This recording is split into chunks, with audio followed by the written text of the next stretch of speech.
ಮಕ್ಳೇ, school ಯಾಕೆ ಹೋಗ್ಲಿಲ್ಲ? ಹೊಟ್ಟೆ ನೋವು ಅಜ್ಜಿ. ಇಬ್ರಿಗೂ ಒಂದೇ ಸಲ ಬಂತಾ? ಹೋಗಿ ಬೇಗ ರೆಡಿಯಾಗಿ.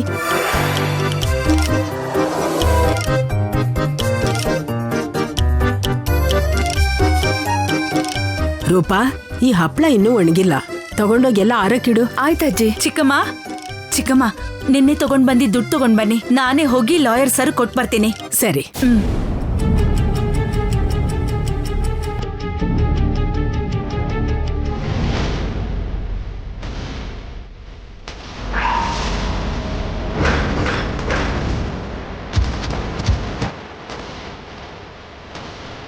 ನಿನ್ನೆ ದುಡ್ಡನ್ನ ನಾನು ಇಲ್ಲಿ ಅಲ್ವಾ ಇಟ್ಟಿದ್ದು, ಎಲ್ಲಿ ಹೋಯ್ತು?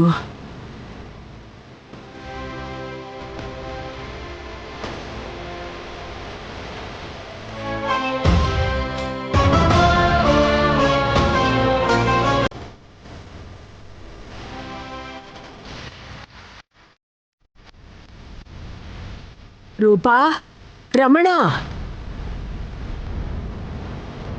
ಏನಜ್ಜಿ?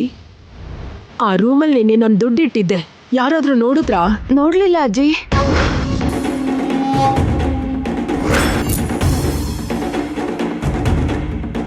ಚಿಕ್ಕಮ್ಮ, ಏನಾಯ್ತು? ನಿನ್ನೆ ಆ ರೂಮಲ್ಲಿ ದುಡ್ಡಿನ ಚೀಲ ಇಟ್ಟಿದ್ದೆ, ಇವಾಗ ಅದು ಕಾಣಿಸ್ತಾನೇ ಇಲ್ಲ.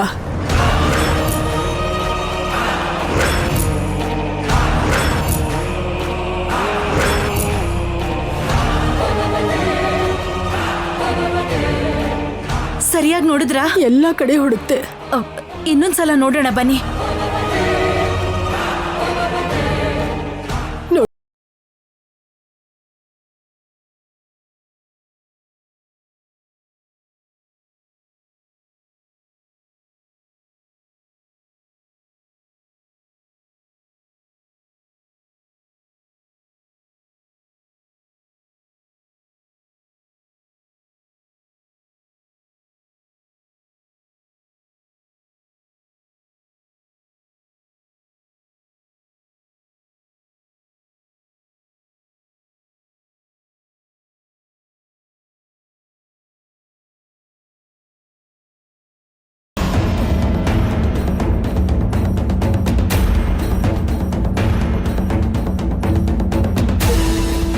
ಇದುವರೆಗೂ ಇಂಥ ಘಟನೆ ನಮ್ಮ ಅಮ್ಮನ ಮಡ್ಲಲ್ಲಿ ನಡೆದಿಲ್ಲ. ಮೊದಲನೇ ಸಲ ಒಂದ್ ಒಳ್ಳೆ ಉದ್ದೇಶಕ್ಕೆ ತೆಟ್ಟಿದ್ದ ದುಡ್ಡು ಈಗ ಕಾಣಿಸ್ತಾ ಇಲ್ಲ.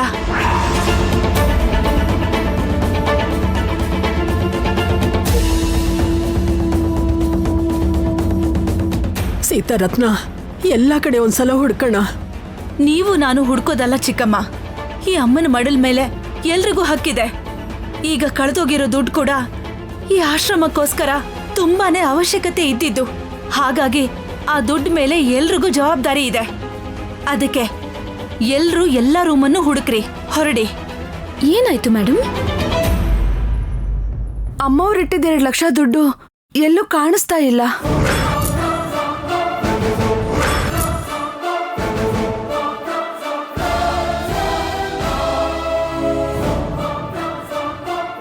ಮೊದ್ಲಿರೋದು ನಿನ್ ರೂಮೇ ಅಲ್ವಾ? ನಡೀರಿ, ಮೊದ್ಲು ನಿಮ್ ರೂಮ್ನೇ ಚೆಕ್ ಮಾಡ್ಬೇಕು.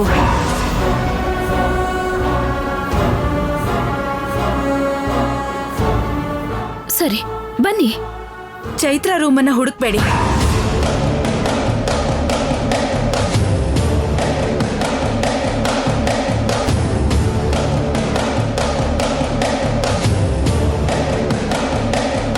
ಪರವಾಗಿಲ್ಲ ಮೇಡಮ್, ಚೆಕ್ ಮಾಡ್ಲಿ ಬಿಡಿ.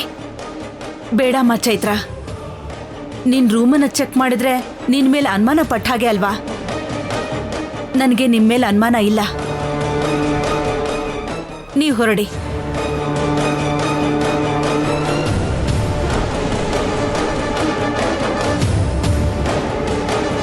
ನಾನ್ ಹೇಳಿದ್ಮೇಲೆ ಕೂಡ ನಿಮ್ಗೆ ಯಾರಿಗಾದ್ರೂ ಅನುಮಾನ ಇದ್ರೆ ನೀವು ಹೋಗಿ ಅವ್ರ ರೂಮನ್ನ ಹುಡುಕ್ಬಹುದು. ಅದು ನಿಮ್ಮಿಷ್ಟ.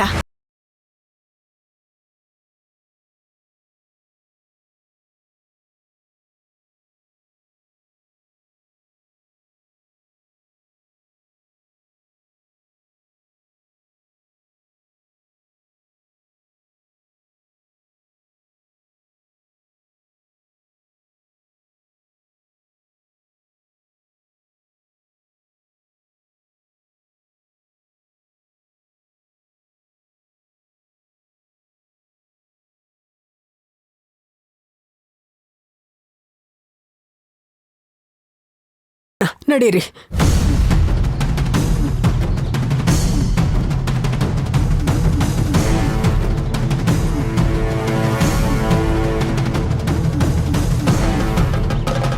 ನಮ್ಮನ್ ಚೆಕ್ ಮಾಡಿ ನಮ್ ರೂಮ್ನ ಕೂಡ ಚೆಕ್ ಮಾಡಿದಿದ್ರೆ ಅವಾಗ ಮಾಡ್ತಿದ್ದೆ ಅವ್ರಿಗೆ. ಮಾಹಿ, ಚೆಕ್ ಮಾಡಿದ್ರೆ ಏನಾಗುತ್ತೆ? ಅದ್ರಲ್ಲಿ ಏನೇ ಇದೆ? ಅಂದ್ರೆ ಅವ್ರ ಕಣ್ಣಿಗೆ ನಾವ್ ಕಳ್ಳ ತರ ಕಾಣಿಸ್ತಾ ಇದೀವಾ? ಅವ್ರ ಉದ್ದೇಶ ಅದಲ್ವೇ? ಸ್ವಲ್ಪ ಪಾಸಿಟಿವ್ ಆಗಿ ಯೋಚನೆ ಮಾಡು. ಸರಿ ಬಿಡು, ನನಗ್ ಟೈಮ್ ಆಗ್ತಿದೆ, ನಾನಿನ್ ಹೊರಡ್ತೀನಿ. ಹೇಗ್ ಹೋಗ್ಬೇಕೆ? ಇಬ್ರು ಒಟ್ಟಿಗೆ ಹೋಗೋಣ ಬಾ.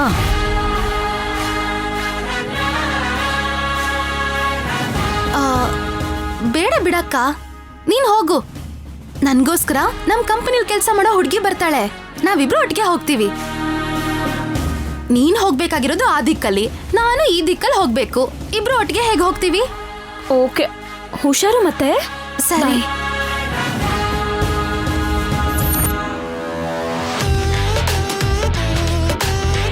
ಅಯ್ಯೋ, ನಾನ್ ಹೋಗ್ಬೇಕಾಗಿರೋದು ಅಕ್ಕ ಕೆಲ್ಸ ಮಾಡೋ ಮನೆಗೆ. ಅಲ್ಲಿ ಹೇಗ್ ಮ್ಯಾನೇಜ್ ಮಾಡೋದು ಹೇಗೋ ದೇವ್ರೇ. 1 2 3 4 ಹೌದು, 5 I will call you back. 6 7 Bhama, ಇದು ಡ್ರೀಮಾ ರಿಯಲ್ಲ? ಗಿಳ್ಕೊಂಡ್ ನೋಡು, ಇದೇ ನಿಜ. ನೀನೇನು ಎಕ್ಸರ್ಸೈಸ್ ಮಾಡ್ತಿದ್ಯಲ್ಲ, ನಿಜವಾಗ್ಲೂ ನಂಬೋಕೆ ಆಗ್ತಿಲ್ಲ. ಎಕ್ಸರ್ಸೈಸ್ ಮಾಡಿಲ್ಲ ಅಂದ್ರೆ ಮಾಡಲ್ಲ ಅಂತೀರಾ, ಮಾಡಿದ್ರೆ ಆಶ್ಚರ್ಯ ಪಡ್ತೀರಾ. ಮತ್ತೆ ಟ್ರೀಟ್ಮೆಂಟ್ ಅಂದ್ರೇನೆ ಕಿರ್ಚಾಡ್ತೀಯ ನೀನು. ಈ ತರ ವರ್ಕೌಟ್ ಮಾಡ್ತಿದ್ರೆ ಯಾರಿಗಾದ್ರೂ ಶಾಕ್ ಆಗುತ್ತೆ ತಾನೆ? ಇವಾಗ ಮಾಡಿಲ್ಲ ಅಂದ್ರೆ ಸ್ವಲ್ಪ ಹೊತ್ತಾದ್ಮೇಲೆ ಬರ್ತಾಳೆ ಆ ಮಹಾತಾಯಿ ಚೈತ್ರ. ಸ್ಕೂಲ್ ಹೆಡ್ ಮಾಸ್ಟರ್ ತರ ಕ್ಲಾಸ್ ತಗೋತಾಳೆ, ಹಾಸ್ಪಿಟ್ಲು ನರ್ಸ್ಗಿಂತಾನು ಸೇವೆ ಮಾಡ್ತಾಳೆ. ಅವಳ ಸಹವಾಸನ ನನ್ಗೆ ಸಹಿಸ್ಕೊಳಕ್ಕೆ ಆಗ್ತಿಲ್ಲ. ಬಾಮ್ಮ, ಏನೇ ಹೇಳು, ನೀನ್ ಬದಲಾಗ್ಬಿಟ್ಟೆ. ಹೌದು ಕಣ, ನಾನು ಆರೋಗ್ಯವಾಗಿರ್ಬೇಕು ಅಂತ ನಿರ್ಧಾರ ಮಾಡ್ಬಿಟ್ಟೆ. ಈ ಕ್ರೆಡಿಟ್ಸ್ ಎಲ್ಲ ಚೈತ್ರ ಅವ್ರಿಗೆ. ನಾನ್ ಕಷ್ಟಪಟ್ಟು ಎಕ್ಸರ್ಸೈಸ್ ಮಾಡಿದ್ರೆ ಕ್ರೆಡಿಟ್ಸ್ ಎಲ್ಲ ಚೈತ್ರಾಗಿ ಅಂತೀಯಲ್ಲೋ. ಸರಿ, ನೀನೇ ಗ್ರೇಟ್, ಓಕೆನಾ? ಅಂದ್ರೆ ಆ ಚೈತ್ರ ಕೂಡ ಅಷ್ಟ್ ಕೆಟ್ಟ ಹುಡುಗಿ ಅಲ್ಲ ಕಣೋ. ಕೆಟ್ಟವ್ರಲ್ಲ, ತುಂಬಾ ಒಳ್ಳೆ ಹುಡುಗಿ. ಅಷ್ಟೇ ಅಲ್ಲ ಬಾಮ, ಅವರಿಲ್ಲಿ ಥೆರಪಿಸ್ಟ್ ಆಗಿ ಬರ್ತಿದ್ದಾರೆ. ಅವ್ರ ಕೆಲಸ ನಿನಗೆ ಟ್ರೀಟ್ಮೆಂಟ್ ಮಾಡೋದಷ್ಟೇ, ಆದ್ರೆ ಯಾರಿಗೇನು ಸಹಾಯ ಬೇಕಾದರೂ ಮಾಡ್ತಿದ್ದಾರೆ. ಅದು ನನ್ನ ಕೆಲಸ ಅಲ್ಲ ಅಂತ ಯೋಚನೆ ಮಾಡದೆ ಎಲ್ಲ ಕೆಲಸನೂ ಮಾಡ್ತಿದ್ದಾರೆ. ಅವ್ರನ್ನ ತುಂಬ ಹತ್ರದಿಂದ ನೋಡಿದ್ದೀನಿ ಬಾಮ್ಮ. ಬೇರೆಯವ್ರ ಸಮಸ್ಯೆನ ತನ್ನ ಸಮಸ್ಯೆ ಥರ ಭಾವಿಸ್ತಾರೆ. ತಾಳ್ಮೆಯಿಂದ ಏನು ಹೇಳ್ದೆ ನಮ್ಮ ಕೆಲಸ ಅವರೇ ಮಾಡ್ತಾರೆ. ಒಳ್ಳೆಯವ್ರು ಯಾವತ್ತೂ ಗುರುತಿಸ್ಕೊಳ್ಳೋಕ್ಕೆ ಪ್ರಯತ್ನ ಮಾಡಲ್ಲ. ಹಾಗೆ ಚೈತ್ರ ಅವರು ಕೂಡ ತನ್ನನ್ನು ಗುರುತಿಸದೇ ಇದ್ರೂ ತನ್ನಿಂದ ಬೇರೆಯವ್ರಿಗೆ ಖುಷಿ ಸಿಕ್ಕಿದ್ರೆ ಸಾಕು ಅನ್ಕೋತಾರೆ. ಮಾನವೀಯತೆ ಅನ್ನೋದು ಎಲ್ಲರಲ್ಲೂ ಕಾಣ್ದಿರೋಂಥ ಈ ಕಾಲದಲ್ಲಿ ಚೈತ್ರ ಅವ್ರ ಥರ ಮನುಷ್ಯತ್ವ ಇರೋದು ತುಂಬ ರೇರ್ ಬಾಮ. ಈ ರೀತಿ ಎಲ್ಲ ಹೊಗಳ್ತಾ ಇದ್ದಾನಲ್ಲ, ಅಣ್ಣನಿಗೆ ಹುಡುಗಿರ ಬಗ್ಗೆ ಗೊತ್ತೇ ಇಲ್ಲ. ಯಾಕಂದ್ರೆ ಇವನ್ ಯಾವತ್ತೂ ಹುಡುಗಿರ ತಂಟೆಗೆ ಹೋಗಲ್ವಲ್ಲ. ಈ ಚೈತ್ರ ಬಗ್ಗೆನೂ ಒಂಚೂರು ಗೊತ್ತಿಲ್ಲ ಅಂತ ಅನ್ಸುತ್ತೆ. ಅಂತ ಓವರ್ ಆಕ್ಟಿಂಗ್ ಮಾಡೋ ಹುಡುಗಿನ ಅಣ್ಣ ಯಾವುದೋ ಫ್ರೀಡಮ್ ಫೈಟ್ ಮಾಡಿರೋ ಅಂತ ವೀರ ವನಿತೆ ತರ ನೋಡ್ತಾ ಇದ್ದಾನೆ. ಗ್ಯಾರಂಟಿ ಆ ಬುಡ್ಡಿ ಅಣ್ಣನ್ನ ಟ್ರ್ಯಾಪ್ ಮಾಡಿದಾಳೆ ಅಂತ ಅನ್ಸುತ್ತೆ. ಖಂಡಿತವಾಗ್ಲೂ ಆ ಚೈತ್ರ ನಿಮ್ಮಮ್ಮನ ಇಂಪ್ರೆಸ್ ಮಾಡಿ ಈ ಮನೆ ಸೊಸೆ ಆಗ್ಬೇಕು ಅಂತ ಪ್ಲಾನ್ ಮಾಡ್ತಾ ಇದ್ದಾಳೆ. ಹೌದು, ಖಂಡಿತವಾಗ್ಲೂ ಅವಳು ಅಣ್ಣನ್ನ ಟ್ರ್ಯಾಪ್ ಮಾಡಿದಾಳೆ. ಮುಂಚೆ ಅಮ್ಮನ್ನ ಟ್ರ್ಯಾಪ್ ಮಾಡಿ ಅಮ್ಮನ ಮುಖಾಂತರ ಈ ಮನೆಗೆ ಬರೋ ತರ ಪ್ಲಾನ್ ಮಾಡಿದ್ಲು. ಅದಾದ್ಮೇಲೆ ಅಣ್ಣನ ಚೆನ್ನಾಗಿ ಮೋಟಿವೇಟ್ ಮಾಡಿದ್ಲು. ಈ ಬುಡ್ಡಿ ನಾನ್ ಅನ್ಕೊಂಡಿದ್ದಕ್ಕಿಂತ ಬೇಜಾನ್ ಖತರ್ನಾಕ್ ಆಗಿದ್ದಾಳೆ. ಇವಳನ್ನ ಹಾಗೆ ಬಿಡಬಾರ್ದು, ಏನಾದ್ರೂ ಮಾಡ್ಲೇಬೇಕು. ಮಾಡ್ತೀನಿ.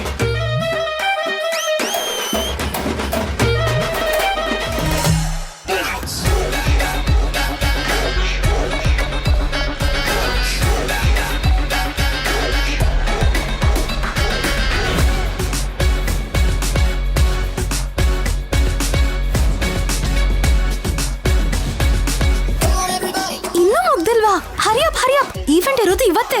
ನಮ್ಗಷ್ಟು ಸಮಯ ಇಲ್ಲ, ಬೇಗ ಮಾಡಿ.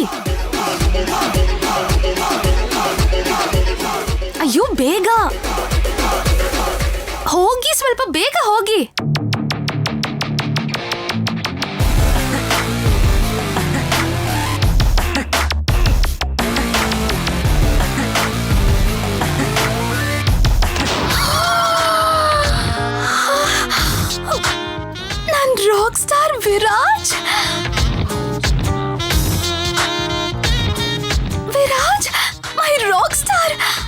ನಿನ್ಗೋಸ್ಕರ ನಾನು ಬಂದಾಗಿಂದ ಕಾಯ್ತಾ ಇದ್ರೆ ಇವತ್ ಸಿಕ್ಕಿದ್ಯಾ my sweetheart singing icon. ಇದು ನನ್ನ ಡ್ರೀಮ್ ಅಲ್ಲ, real. I am so blessed. ದೇವ್ರೇ, ನನ್ಗಿನ್ನೇನು ಬೇಡ, ನನ್ನ ಆಸೆ ಎಲ್ಲ ನೆರವೇರ್ತು. ನಾನು ಸತ್ರೂ ಪರವಾಗಿಲ್ಲ. ಒಂದೇ ಒಂದ್ಸಲ ಹೋಗಿ ಮಾತಾಡ್ಬೇಕು.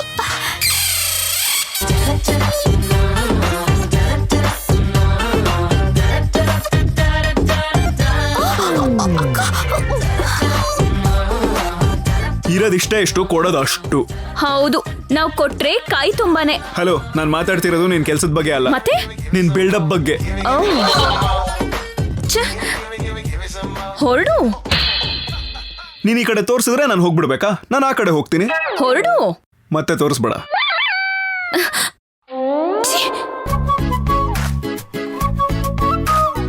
ಅಕ್ಕ, ನನ್ಗೂ ವಿರಾಜ್ ಮಧ್ಯೆ ನೀನೇ ಯಾವಾಗ್ಲೂ ಅಡ್ಡ ಬರ್ತೀಯ. Just miss. ಒಳಗ್ ಹೋಗಿದ್ರೆ ನನ್ನನ್ನ ಅಕ್ಕ ನೋಡ್ಬಿಡ್ತಿದ್ಲು. ಅಯ್ಯೋ, ಅಕ್ಕ ಸುಮ್ನೆ ಇರ್ತಿರ್ಲಿಲ್ಲ. ಇವತ್ತು ಒಂದಿನ ಅಕ್ಕನ ಕಣ್ಣಿಗೆ ಬೀಳದೆ ಮ್ಯಾನೇಜ್ ಮಾಡಿದ್ರೆ ಸಾಕು. ಈವೆಂಟ್ ಸಕ್ಸಸ್, ದುಡ್ಡು ಕೂಡ ಬರುತ್ತೆ.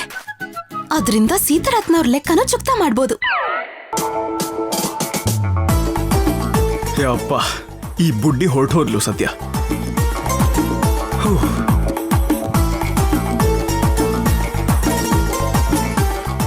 Rock star, who are you? ನಿಮಗ್ ದೊಡ್ಡ ಡೈ ಹಾರ್ಟ್ ಫ್ಯಾನ್. ಎಂತ ಫ್ಯಾನ್ ಅಂದ್ರೆ big big big biggest fan, ಗೊತ್ತಾ? ಓಕೆ. ಎಷ್ಟು ದೊಡ್ಡ ಫ್ಯಾನ್ ಅಂದ್ರೆ ನಿಮ್ ಯಾವ ಮ್ಯೂಸಿಕ್ ಕಾನ್ಸರ್ಟ್ ನು ಮಿಸ್ ಮಾಡಲ್ಲ. ನೀವ್ ಯಾವ ಹಾಡು ಹಾಡಿದ್ರು ಸರಿ, ಮಿನಿಮಮ್ ಲಕ್ಷ ಟೈಮ್ಸ್ ಆದ್ರೂ ಅದನ್ನ ಕೇಳಿಸ್ಕೊತೀನಿ. ಓಕೆ. ಮೊನ್ನೆ ಮೈಸೂರು ಸ್ಟೇಡಿಯಂ ಅಲ್ಲಿ ನೀವು ಮಾಡಿದ ಮ್ಯೂಸಿಕ್ ಲೈವ್ ಪರ್ಫಾರ್ಮೆನ್ಸ್ ಅಂತೂ ಬೇರೆ ಲೆವೆಲ್. Thank you. ನಿಮ್ ಮ್ಯೂಸಿಕ್ಗೆ all India rock star pop stars ಎಲ್ಲ ಮ್ಯೂಸಿಕ್ ಮಾಡೋದೇ ಬಿಟ್ಬಿಟ್ರು. ಇವಾಗ ಮ್ಯೂಸಿಕ್ ಸೆನ್ಸೇಷನ್ ಅಂದ್ರೆ ರಾಕ್ ಸ್ಟಾರ್ ವಿರಾಜ್. ನೀವು ಗಿಟಾರ್ ಹಿಡ್ಕೊಂಡು ಹಾಡ್ತಿದ್ದೀರಾ ಅಂದ್ರೆ ನಮ್ಗೆ ಗೊತ್ತಿಲ್ಲದಂಗೆ ನಮ್ ಕಾಲ್ಗಳು ಡ್ಯಾನ್ಸ್ ಮಾಡ್ಬಿಡುತ್ತೆ. Okay okay okay okay, calm down. I understand. ಆದ್ರೆ ಫ್ಯಾನ್ಸ್ ಈ ತರ ಮನೆ ಒಳಗೆಲ್ಲ ಬರಬಾರ್ದು. Hey security. Hey rock star, ನಾನು ನಿಮ್ ಫ್ಯಾನೇ, ಜೊತೆಗೆ ಈ ಇವೆಂಟ್ ಆರ್ಗನೈಸರ್ ಕೂಡ. Oh really? ನೀನೆಲ್ಲೋ ನೋಡಿದೀನಿ ಅಂಡ್ ನಿನ್ ವಾಯ್ಸ್ ಎಲ್ಲೋ ಕೇಳಿರೋ ತರ ಇದೆಯಲ್ಲ. ಅಯ್ಯೋ, ಅವತ್ತು ಅಕ್ಕನ್ ಫೋನಲ್ಲಿ ಮಾತಾಡಿದ್ನಲ್ವಾ, ಅದ್ ನೆನ್ಪಾಗಿ ಅಕ್ಕಂಗ್ ಹೇಳ್ಬಿಡ್ತಾರೇನೋ. ನಿನ್ ವಾಯ್ಸ್ ಎಲ್ಲಿ ಕೇಳಿರೋದು? ನನ್ ವಾಯ್ಸ್ ಕೇಳಿರೋಕೆ ಚಾನ್ಸ್ ಇಲ್ಲ ಸರ್. No, it's familiar. ಎಲ್ಲೋ ಕೇಳಿದೀನಿ. ನೀನ್ ನನ್ ಜೊತೆ ಮಾತಾಡಿದ್ಯಾ, ಬಟ್ ಎಲ್ಲಿ ಅಂತ ರೈಟ್ ನಾವು ನೆನ್ಪಾಗ್ತಾ ಇಲ್ಲ. ರಾಕ್ ಸ್ಟಾರ್, ನಿನ್ನ ನೋಡೋ ಅದೃಷ್ಟ, ನಿನ್ ಜೊತೆ ಮಾತಾಡೋ ಅದೃಷ್ಟ ಇವತ್ತೇ ಸಿಕ್ಕಿರೋದು. ಓಕೆ, ನಿನ್ ಹೆಸರೇನು? ನಿನ್ ಜೊತೆ ಯಾರು ಮಾತಾಡ್ತಿದ್ದಾರೆ ಅಂತ ಗೊತ್ತಾ? ಮಹಿ. ನನ್ನ ಹೆಸರು ಎಸ್ ನಿನ್ ಹೆಸರೇ ಮಹಾಲಕ್ಷ್ಮಿ. ಅಯ್ಯೋ, ನನ್ಗಿಷ್ಟ ಇಲ್ದೇ ಇದ್ರು ಫುಲ್ ಹೆಸರು ಹೇಳ್ಬೇಕಾಗ್ ಬಂತಲ್ಲ. Sorry to say this, but ಹೆಸರು ಆವರೇಜ್ ಆಗಿದ್ರು ನೀನ್ ನೋಡಕ್ ಚೆನ್ನಾಗಿದ್ಯಾ. ಹೆಸರು ಐ ಮೀನ್ ನಿನಗೂ ಹೆಸರಿಗೂ ಮ್ಯಾಚ್ ಆಗ್ತಾ ಇಲ್ಲ. ಥ್ಯಾಂಕ್ ಯು, ನನ್ಗಿದು ತುಂಬಾ ದೊಡ್ಡ compliment. Okay, please rock star, ನನ್ಗೋಸ್ಕರ ಒಂದೇ ಒಂದ್ ಸೆಲ್ಫಿ ಕೊಡ್ತೀರಾ? Yeah sure, why not.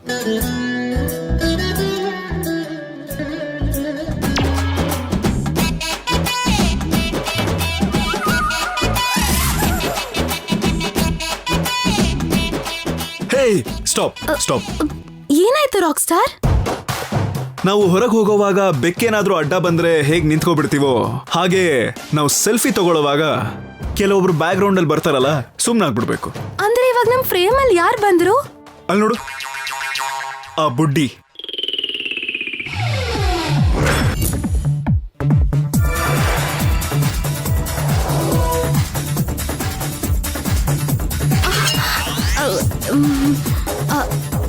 ಅವಳು ಕಂಡ್ರೆ ನಿಮಗ್ ಕೋಪನಾ? ಬರೀ ಕೋಪ ಅಷ್ಟೇ ಅಲ್ಲ, ಅಸಹ್ಯ, ದ್ವೇಷ, ವಾಮಿಟಿಂಗ್, ಏನೇನಿದೆಯೋ ಎಲ್ಲ ಬಂದ್ಬಿಡುತ್ತೆ. ಯಾಕೆ? ಅವಳು ನಮ್ಮ ಮನೆಯಲ್ಲಿ ಭಾಮಂಗೆ ಫಿಸಿಯೋಥೆರಪಿ ಮಾಡಕ್ಕೆ ಅಂತ ಬಂದಿದ್ದಾಳೆ. ಆ ಕೆಲ್ಸ ಮಾತ್ರ ಅವಳು ನೋಡ್ಕೋಬೇಕು ತಾನೆ.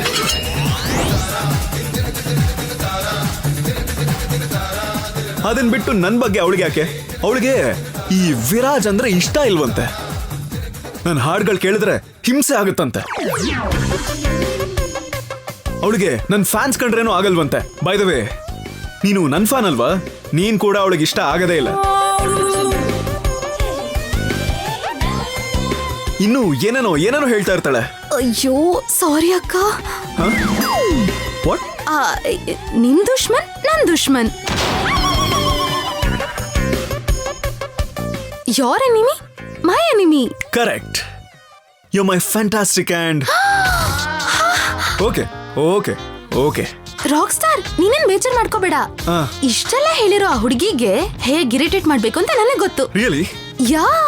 ಹೌ? Tell me. ಆ ಬುಡ್ಡಿಗೆ ಏನ್ ಮಾಡಿದ್ರೆ ಇರಿಟೇಟ್ ಆಗುತ್ತೆ ಅಂತ ಹೇಳು. ಅವಳಿಗೆ ಲೌಡ್ ಮ್ಯೂಸಿಕ್ ಅಂದ್ರೆ ಒಂದ್ ಸ್ವಲ್ಪನೂ ಇಷ್ಟ ಆಗಲ್ಲ. Wow, nice. ನೆಕ್ಸ್ಟ್? ಅವಳ ಜೊತೆ ಫ್ಲರ್ಟ್ ಮಾಡಿದ್ರೆ ಇಷ್ಟ ಆಗಲ್ಲ, ತಕ್ಷಣ ಕೋಪ ಬಂದ್ಬಿಡತ್ತೆ. ಆಹಾ, ಎಕ್ಸಲೆಂಟ್ ಮಹಾಲಕ್ಷ್ಮಿ. ನೆಕ್ಸ್ಟ್ ಇನ್ನೇನಾದ್ರು? ಅವಳಿಗೆ ಡ್ಯಾನ್ಸ್ ಮಾಡೋದಿಕ್ಕೆ ಸ್ವಲ್ಪನೂ ಬರಲ್ಲ. ಅಮೇಜಿಂಗ್. ಇನ್ನೇನಿದೆ? ಯಾಕೆ? ಹತ್ರ ಹೋದ್ರೆ ಕೇಳಿಸ್ಕೊತಾಳೆ. ಓಕೆ, ನೆಕ್ಸ್ಟ್ ಇನ್ನೇನಾದ್ರೂ ಇದೆಯಾ? ಯಾವ್ದಾದ್ರು ಕೆಲಸ ಮಾಡಿದ್ಮೇಲೆ ಜಾಸ್ತಿ ಕಾಂಪ್ಲಿಮೆಂಟ್ ಕೊಡಿ, ಅಷ್ಟೇ ಅವಳಿಗೆ ಇರಿಟೇಷನ್ ಪೀಕಲ್ಲಿ ಹೋಗುತ್ತೆ. ಯಾಕೆ ಅಂದ್ರೆ ಅವಳು ಕಾಂಪ್ಲಿಮೆಂಟ್ ಅಂದ್ರೆ ಇಷ್ಟನೇ ಆಗಲ್ಲ. ಇವತ್ತಿ ಬುಡ್ಡಿ ಸಿಕ್ಕಾಕೊಂಡಿದ್ದಾಳೆ ನೋಡು. ಹೆಂಗ್ ಆಟ ಆಡಿಸ್ತೀನಿ ಅಂದ್ರೆ ನಿಂತ ಜಾಗ. ಹೌದು, ಅವಳ ಬಗ್ಗೆ ನಿನ್ಗೆ ಗೊತ್ತು? ಅವಳು ಫಿಸಿಯೋಥೆರಪಿಸ್ಟ್ ಆದ್ರೆ ನಾನು ಸೈಕಾಲಜಿ ಅನಲಿಸ್ಟ್. ಮುಖ ನೋಡ್ತಿದ್ದ ಹಾಗೆ ಅವಳ ಕ್ಯಾರೆಕ್ಟರ್ ಹೇಳ್ತೀನಿ. Oh oh really? Good good. And thank you so much Mahalakshmi. Rock star, welcome to my home. ಇಂಥ ಐಡಿಯಾಸ್ ಇನ್ನೂ ಇದ್ರೆ ನನಗೆ ಹೇಳ್ತಾ ಹೋಗು.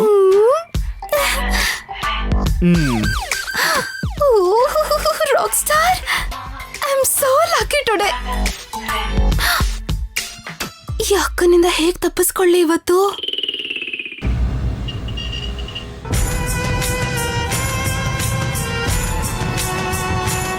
ತುಂಬಾ ಬೇಜಾರಾಗ್ತಿದೆ ಸೀತಾರತ್ನ. ದುಡ್ಡು ತಗೊಂಡು ಹೋಗಿ ಆ ರೂಮಲ್ಲೇ ಬೆಡ್ ಮೇಲೆ ಇಟ್ಟಿದ್ದೆ. ಬೀರುಲಿಟ್ಟಿದ್ರೆ ಚೆನ್ನಾಗಿರ್ತಿತ್ತೇನೋ.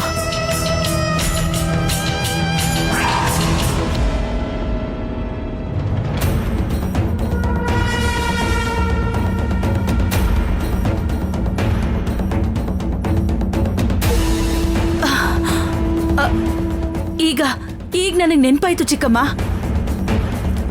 ನಿನ್ನೆ ನೀವು ದುಡ್ಡಿಟ್ಟಿರೋ ರೂಮ್ಗೆ ಸಾವಿತ್ರಮ್ಮ ಹೋಗಿದ್ಲು.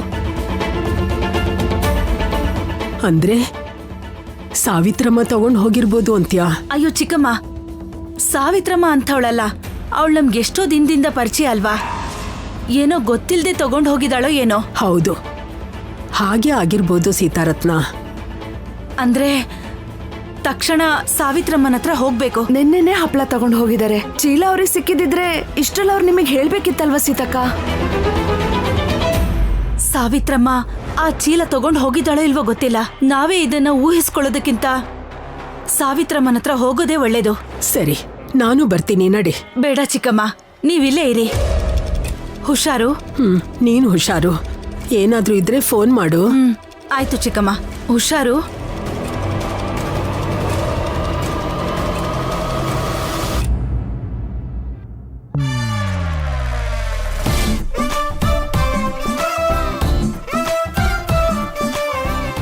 ಎಂಗೇಜ್ಮೆಂಟ್ಗೆ ಯಾವ ಡ್ರೆಸ್ ಹಾಕೊಳ್ಳೋದು? ಅಮ್ಮ ಬಾಯ್ಲಿ. ಏನೋ ಏನಾಯ್ತು? ಅಮ್ಮ, ಎಂಗೇಜ್ಮೆಂಟ್ಗೆ ಯಾವ ಡ್ರೆಸ್ ಹಾಕೊಳ್ಳೋದು ಹೇಳು? ನಿನಗಿಷ್ಟ ಆಗಿರೋ ಡ್ರೆಸ್ ಹಾಕೊಳ್ಳೋ. ನನಗೆಲ್ಲ ಇಷ್ಟ ಆಗೇ ತಗೊಂಡಿರೋದು ತಾನೆ. ಇಲ್ಲಿರೋದೆಲ್ಲ ಇಷ್ಟ ಆಗುತ್ತೆ ನನಗೆ. ಆದರೆ ಇದರಲ್ಲಿ ಫಂಕ್ಷನ್ಗೆ ಯಾವ್ದು ಹಾಕೊಳ್ಳೋದು ಅಂತ ಗೊತ್ತಾಗ್ತಿಲ್ಲ. ನನಗೆ ಡ್ರೆಸ್ ಸೆಲೆಕ್ಷನ್ ಎಲ್ಲ ಸರಿಯಾಗಿ ಗೊತ್ತಾಗಲ್ಲ ಕಣೋ. ಅಮ್ಮ ಚೈತ್ರ. ಅಮ್ಮ, ನಾನು ನಿನ್ನನ್ನು ಕೇಳಿದ್ರೆ ನೀನ್ ಚೈತ್ರ ಅವ್ರನ್ನ ಕೇಳ್ತಿದ್ಯಲ್ಲ. ಲೋ, ಚೈತ್ರಗೆ ಡ್ರೆಸ್ ಸೆಲೆಕ್ಷನ್ ಎಲ್ಲ ತುಂಬಾ ಚೆನ್ನಾಗಿ ಗೊತ್ತು. ನಮ್ ಲೇಖಾಗೆ ಅವಳೇ ತಾನೇ ಸೆಲೆಕ್ಟ್ ಮಾಡಿದ್ದು.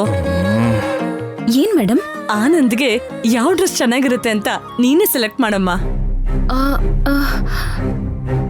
ಮತ್ತೆ ನಿನ್ ಕೆಲ್ಸನ್ ಮಾತ್ರ ನೀನ್ ನೋಡ್ಕೊಳ್ದೆ ನಮ್ ಪರ್ಸನಲ್ ವಿಷಯಕ್ಕೆಲ್ಲ ಯಾಕೆ ತಲೆ ಹಾಕ್ತಾ ಇದ್ಯಾ? ಮೇಡಮ್, ಜೆನ್ ಸೆಲೆಕ್ಷನ್ ನನಗೆ ಹೇಗೆ ಗೊತ್ತಾಗುತ್ತೆ? ಅದ್ ಹಾಗಲ್ಲ ಚೈತ್ರ, ಅವನಿಗೆ ಸೂಟ್ ಆಗೋ ಕಲರ್ ಸೆಲೆಕ್ಟ್ ಮಾಡು ಸಾಕು.